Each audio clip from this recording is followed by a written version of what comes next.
Bismillahirrahmanirrahim. Assalamualaikum warahmatullahi wabarakatuh.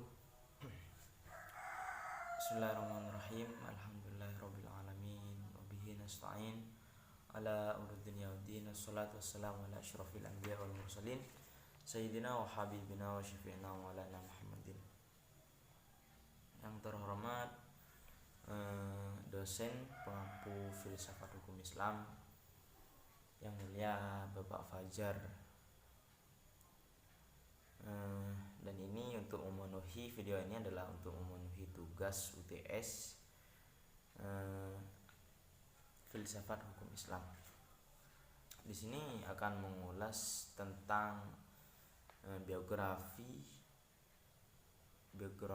dan akan mengulas beberapa hal tentang pemikiran Muhammad Syahrur ini. Di sini akan mengulas sedikitlah untuk biografi Muhammad Syahrur. Nama lengkapnya adalah Muhammad Ibnu Daibi Asy-Syahrur. Beliau lahir pada tanggal 11 Maret tahun 1938 di Damaskus, Syria. Pada awalnya Syahrur memang tidak mempelajari ilmu keislaman. Jadi Muhammad Syahrur itu asal usulnya bukan tidak fokus sama hukum-hukum Islam lah, akan tetapi dia fokus dengan kuliahnya itu di teknik. Di sini akan dijelaskan nanti di bawah kapan dia kuliah gitu. Pada tahun 1967 Muhammad Syahrur setelah melaksanakan atau menamatkan sekolah di tingkat menengah, beliau pergi ke Uni Soviet untuk belajar teknik. Ini awalnya ya, kan dia bukan fokus ke hukum Islamnya saja, akan tetapi S1-nya ini adalah jurusan teknik di Moskow. Setelah menyelesaikan S1-nya, beliau kembali ke Syriah pada tahun 1968. Dan beliau bekerja sebagai dosen di Universitas Damaskus. Dan pada tahun 1967, Syahrur memperoleh kesempatan untuk melakukan penelitian di Inggris, London. Syahrur terpaksa kembali ke Syriah sebab pada waktu itu tempatnya itu bulan Juni tahun 1967 terjadi peperangan selama 6 hari, sehingga Syahrur itu harus kembali ke rumahnya di Syria. Setelah Syahrur menempuh S2-nya, beliau mempunyai gelar master pada tahun 1969, Master of Science, dan meraih gelar doktor pada tahun 1972. Dan sampai saat ini beliau masih tercatat sebagai tenaga edukatif pada Fakultas Teknik Sipil.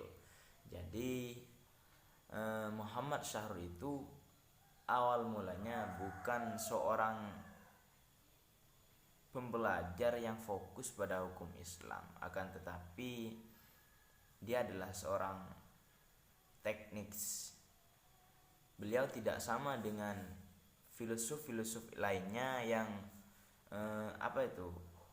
memperdalami ajaran-ajaran Islam. Akan tetapi di sini Muhammad Syahrur meskipun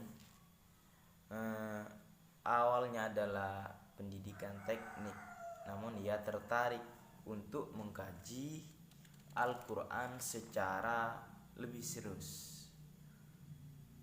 dengan pendekatan ilmu filsafat, bahasa, dan dibingkai dengan teori ilmu eksak.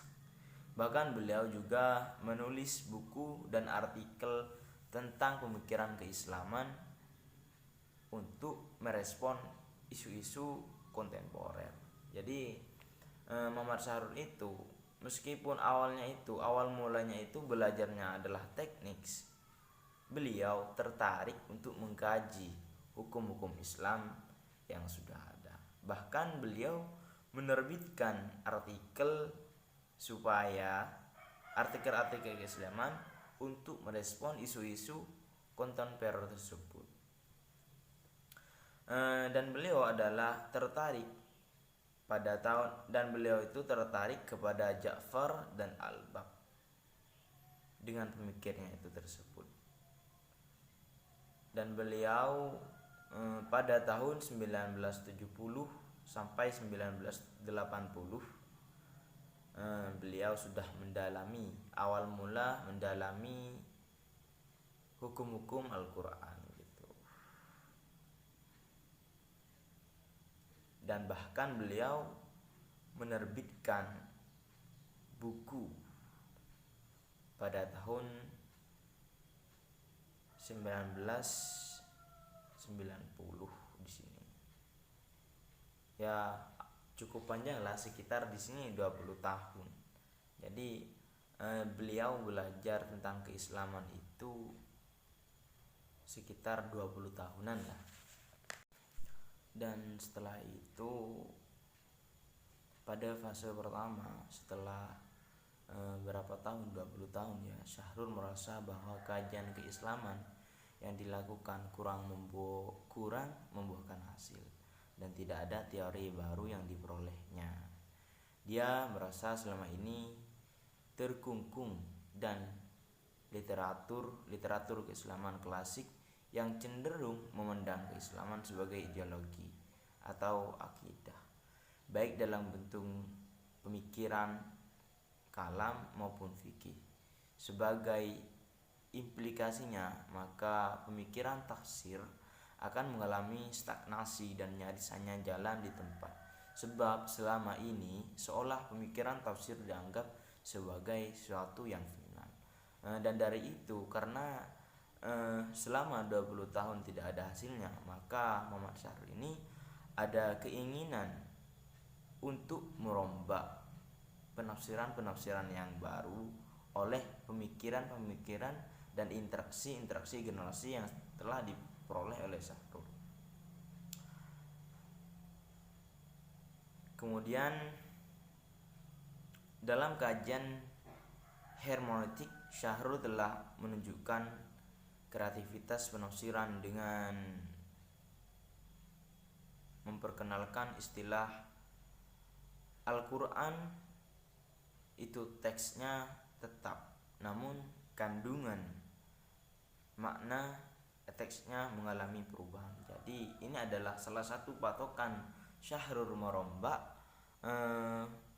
penafsiran yang baru.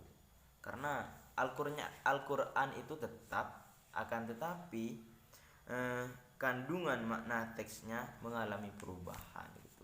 Jadi Al-Qurannya itu tidak akan berubah, tapi kandungannya itu adalah bisa dirubah gitu. Tetapi tidak menyalahi aturan syariat. Dan di sini telah menjelaskan sekilas atau sedikit lah untuk biografi Muhammad Syahrul. Sekolahnya itu tahun berapa, S1-nya, dan beliau dilahirkan pada tahun berapa dan tempatnya. Dan di sini ada karya-karya salah satu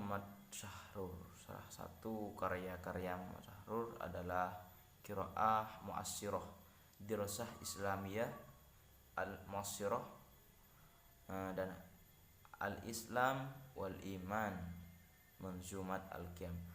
Dan teman-teman bisa mencarinya di mana saja tentang karya-karya Muhammad Syahrul, dan masih banyak lagi.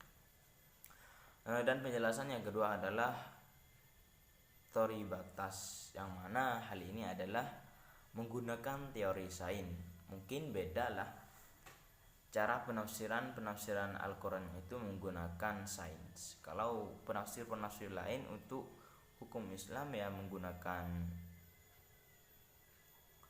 asbabun nuzul seperti riwayat ilmu, asbabun nuzul, nasabah, nasi mansuh, dan kaidah-kaidah lainnya.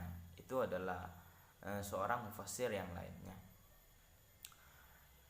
Akan tetapi di sini Muhammad Syahrul itu menggunakan teori sains. Mungkin adalah ilmu yang tidak lazim dalam dunia penafsiran. Di sini meskipun cara penafsiran Muhammad Syahrul itu tidak dimasukkan, di sini ada tujuan tertentu Muhammad Syahrul dalam produk keilmuan itu, termasuk tafsir, dan selalu ada keterbatasan dan kekurangan. Dengan keterbatasan dan kekurangan tersebut ingin ditambal oleh Muhammad Syahrul dalam rangka mengembangkan pemikiran tafsir di era kontemporer. Makanya Muhammad Syahrul itu meskipun tidak menggunakan penafsiran yang sudah lazim, Muhammad Syahrul ini menggunakan penafsiran yang kontemporer. Jadi unik lah, penafsirannya unik, agak unik. Dan teori ini adalah merupakan salah satu konsekuensi logis dari pembedaan istilah Alkitab dan Al-Quran atau kitab Ar-Risalah dan kitab An-Nubuwah. Metode ijtihad dipakai untuk memahami risalah, muhkamat atau ayat-ayat hukum, sedangkan metode takwil ini memahami ayat yang di luar ayat-ayat hukum. Dan Muhammad Syahrul ini tidak secara tegas memberikan definisi apa yang dimaksud ijtihad. Jadi karena istilah tersebut sudah populer. Namun aplikasinya penulis dapat menyimpulkan bahwa ijtihad dengan pendekatan teori batas ini sesuai dengan konteks sosiohistoris masyarakat kontemporer, sehingga ajaran Al-Quran tetap dalam kontekstual dan masih pada wilayah batas-batas hukum. Jadi teori batas ini adalah teori yang sudah sosiohistoris masyarakat. Jadi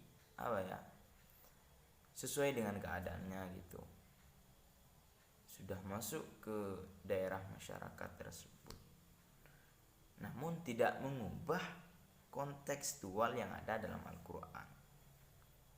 Al-Qurannya itu tetap gitu. Setelah membahas sedikit tentang teori batas, di sini ada teori hudud dan qadim. Yang kami akan menjelaskan teori hudud terlebih dahulu. Dan di sini ada beberapa arti dari kata hudud, yang artinya atau batas-batas, ukuran, pencegahan dan lain semacamnya. Akan tetapi di sini menurut penulis dalam Al-Quran tidak ada kata hadd yang berarti hukuman. Ia berubah pengertiannya menjadi hukuman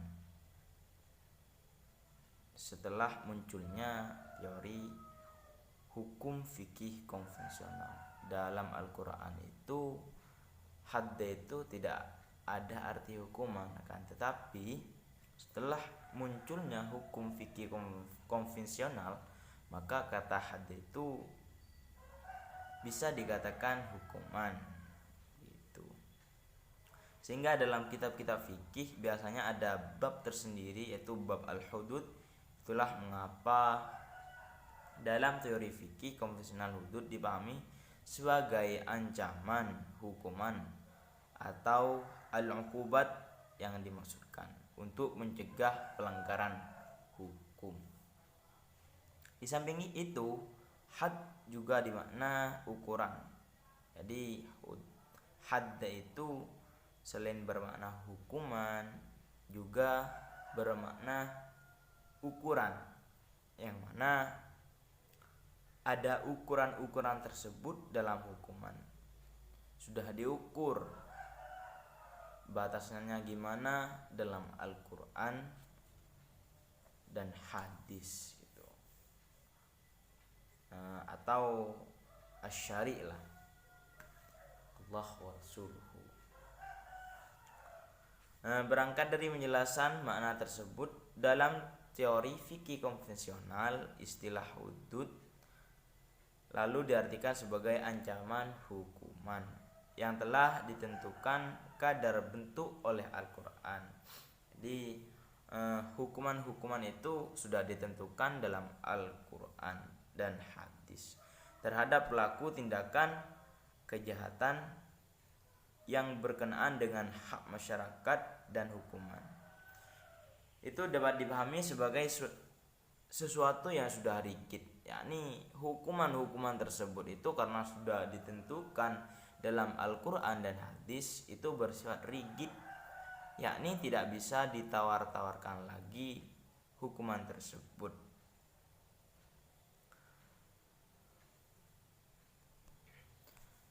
Dan di sini ada beberapa tindakan atau kejahatan yang dampaknya ada dua di sini. Dampak pertama tindakan kejahatan yang dampak negatifnya ada dirasakan oleh perorangan. Yang kedua dampak negatifnya dirasakan oleh masyarakat umum. Kalau perorangan itu ancaman hukumannya bisa kisos atau denda. Kalau masyarakat umum di sini ulama fikih dahulu lebih dimaksudkan sebagai ancaman hukum yang bersifat rigid, yakni hukuman yang sudah ditentukan dalam Al-Quran dan hadis. Kalau dampak negatifnya itu kepada masyarakat umum, maka hukumannya itu bersifat rigid, yakni tidak bisa ditawar-tawarkan lagi. Kan tetapi kalau dampak negatifnya itu kepada perorangan, contohnya di sini ada orang yang mendapatkan hukuman qisas dan denda. Ini bisa bicara dengan ahli warisnya. Kalau qisas itu ahli warisnya bisa merelakan tidak dibunuh, kan tetapi membayar denda dan semacamnya. Tetap dihukum, akan tetapi tidak dikisah. Kenapa? Karena ahli warisnya ini sudah mengizinkan tidak dibunuh. Mungkin bisa membayar denda dan apa dan yang lainnya gitu. Namun di sini dalam teori hudud sudah lama dan jadid akan kami gabung. Kenapa? Karena keterangannya itu adalah satu kesatuan. Di sini akan menjelaskan contoh ya.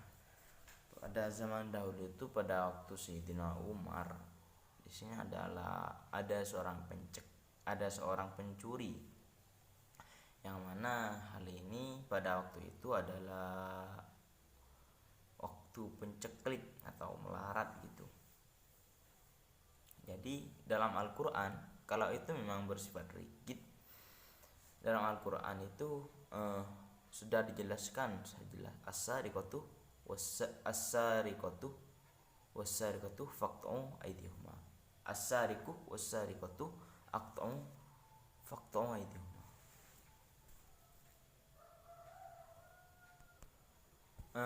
Pencuri baik laki-laki atau perempuan itu dalam Al-Quran harus dipotong tangan. Kan tetapi pada zaman Sayyidina Umar di sini tidak dipotong tangan. Kan tetapi meskipun di sini batas-batasannya itu yang dipotong tangan itu berapa ini melebihi, akan tetapi di sini tidak dipotong tangan. Kan tetapi tetap dihukum. Kenapa? Karena pada waktu itu adalah waktu-waktu yang sangat kering, penceklik lah atau melarat untuk mendapatkan sesuatu, sehingga Sayyidina Umar memutuskan tidak dipotong tangan, akan tetapi tetap dihukum. Ini ada teori hudud dan jadidnya. Kalau teori hudud itu mengikuti sifat-sifat yang rigid atau hukum-hukum yang sudah ditentukan dalam Al-Quran. Kalau jadidnya itu sudah dijelaskan, mempraktekkan Sayyidina Umar, dan itu adalah patokan syahrur